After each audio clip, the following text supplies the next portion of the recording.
Kisah ini diceritakan oleh Nuralia.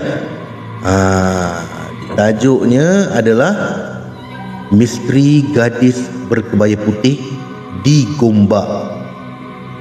Tahan teksi antara jam 12 hingga 2 pagi. Minta dihantar ke kubur. Okey, jom kita layan kisah ni.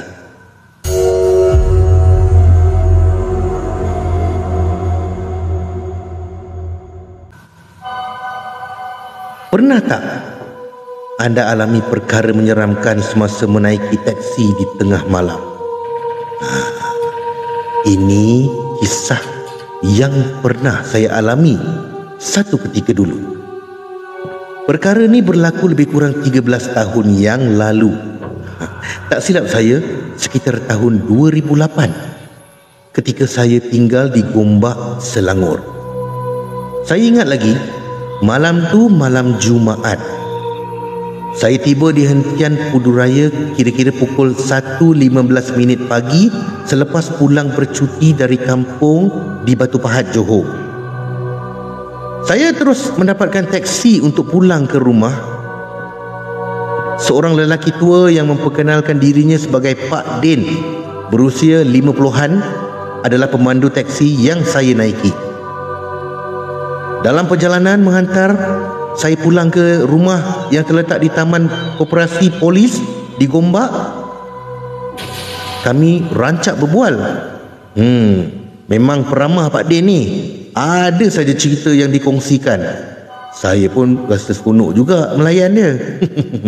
Ketika melalui kampung Batu, Pak Din memperlahankan teksi apabila melihat seorang gadis berkebaya putih sedang melambai-lambai di hentian bas di hadapan sebuah sekolah agama. Jadi Pak Din meminta izin daripada saya lah untuk mengambil penumpang tersebut. Lagipun rumah saya juga sudah tidak berapa jauh lagi. Saya pun okeylah, saya mengangguk tanda setuju untuk Pak Din mengambil penumpang tu. Saya fikir dah lewat malam kan, susah nak dapat teksi, kesian pula pada gadis tu. Jadi Pak Din pun memberhentikan teksinya dan gadis tu membuka pintu.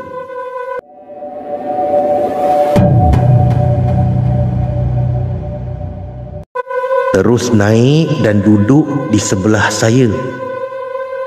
Serentak tu, tiba-tiba seluruh ruang udara dalam teksi bertukar menjadi sangat harum. Baunya seakan bau bunga-bungaan dan saya mula berdebar-debar. Wanginya perempuan ni. Rasa lain macam sebaik tercium haruman tersebut. Saya nak ke kubur, beritahu gadis tersebut pada Pak Din. Ke kubur? Saya bertambah gelisah bila mendengar kata-kata gadis tu. Sudahlah, terbit bau harum. Sekarang nak ke kubur pula. Pukul 2 pagi nak ke kubur?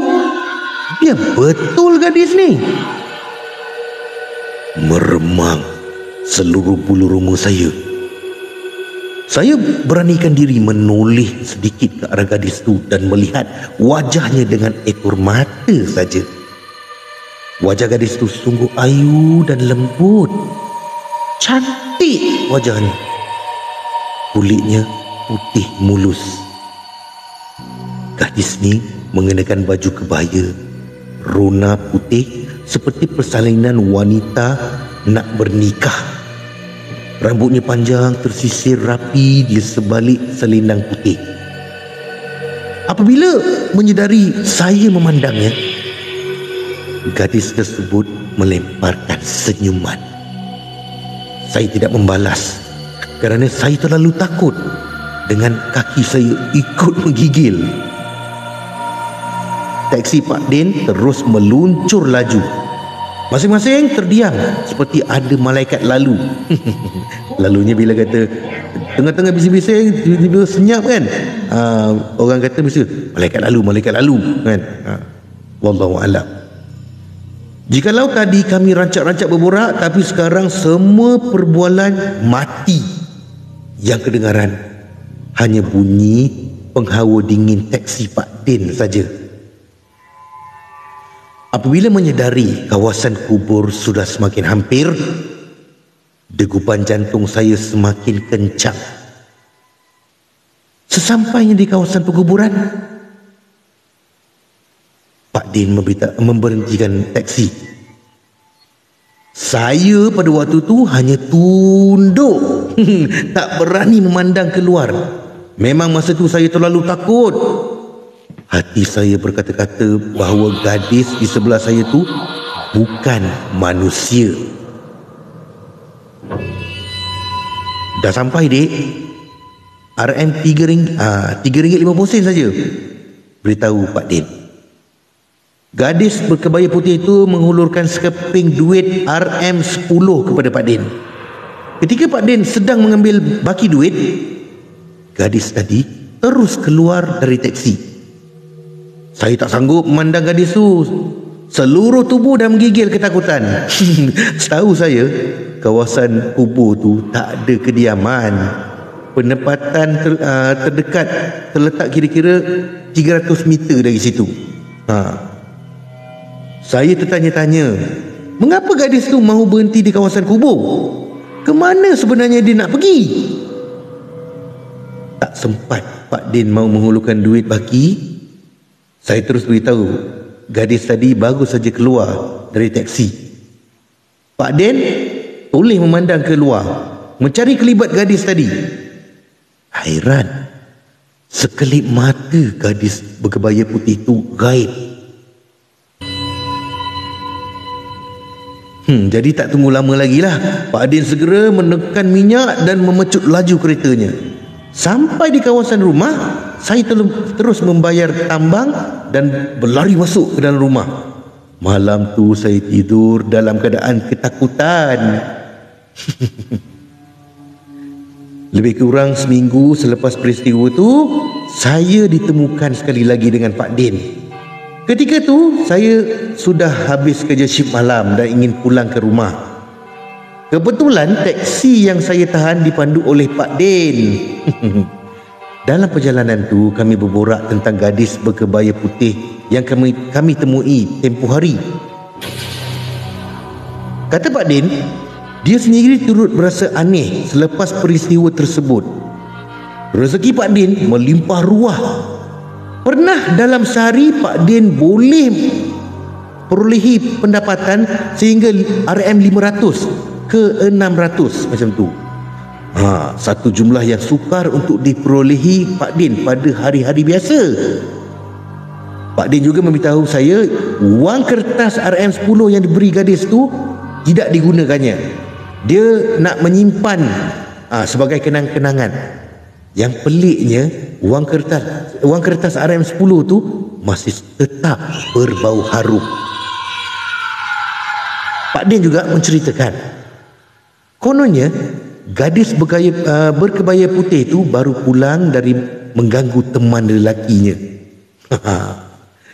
Gadis itu dikatakan telah meninggal dunia kerana kecewa dengan teman lelakinya.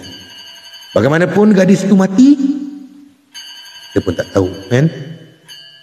Menurut Pak Din, dia hanya mendengar kisah gadis berkebaya putih itu daripada teman-temannya yang juga pemandu teksi.